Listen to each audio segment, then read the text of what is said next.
Welcome into the Extra Point presented by Global Motorsports in Cool Springs and Belle Meade for the world's best luxury imports and Nashville's best prices. Check them out at globalmotorsportsinc.com. And Zach, today we ask everybody, if you were given an opponent's playbook, would you use it to your advantage? Because this is what's happening at Wake Forest. At Wake Forest, they found out a former player, assistant coach turned radio analyst, had been doing this, giving Demon Deacon plays to opponents over the last 3 years. Yeah, this guy went completely rogue, and I don't know if that was the sole reason why Wake Forest has been so bad here in the recent history, but it probably added to it.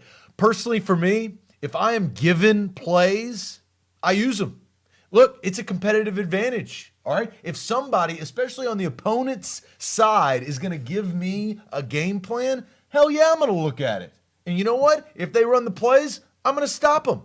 That's exactly what I'm going to do on the field. You have to, this is a dog-eat-dog world, and college football even more so because of the money and just the dirtiness of the sport. Yeah, you do the same thing in recruiting, you do the same damn thing on the field. If I'm given those plays, I prepare for them, and if they're played on the field, I stop them. Here's where I'm at. I'm taking the high road. Why? Because I have game film that I can watch of this team, my opponent, playing all their previous games. I should know what their game plan is. It's all about football and sports is about execution in the long run. And if I'm given this material, then I'm not going to touch it because that's just on my conscience the entire time to where I get rid of it. Because you know, if you're in that game and it's close and you're like, that's in my back pocket, maybe it's in the locker room, do I go get it? Like that just messes with your psyche if you're going against somebody. So I take the high road. I get rid of it. I might even notify somebody in the other team saying, hey, this is going on within your program, because I would hope that if in my program I had a mole, I'd hope somebody would tell me about it. Yeah, here's where you're wrong. First of all, if you were a coach, you'd probably be in the MAC for the rest of your life because this is about winning championships. And if you get a competitive advantage, you have to take Look, if the only way I can win championships is if I use stolen material from opponents, then I'm a bad coach in the first place. You talked about execution. I'm with you on football is about execution. But you know what? In today's football, it's about preparation.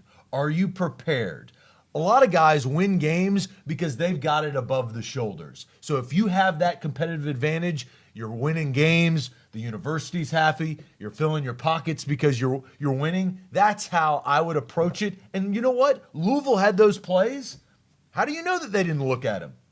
They looked at him, and nobody's getting mad at Louisville. Everybody's looking at Wake Forest saying, what the hell was that guy doing? Oh, and you know Bobby Petrino is the type of guy that would take advantage of that. Rev it up, baby. He'll rev that thing up like the motorcycle he's riding in Arkansas, and he looked at those plays. If it's about stealing signals, I'm all about watching a coach and trying to figure out if that means that or what this means. So is that okay? That's fine, because if I can figure out your signals, that's your fault for not changing up your signals. If somebody has given this to me, I feel dirty. It's on my conscience. Yeah.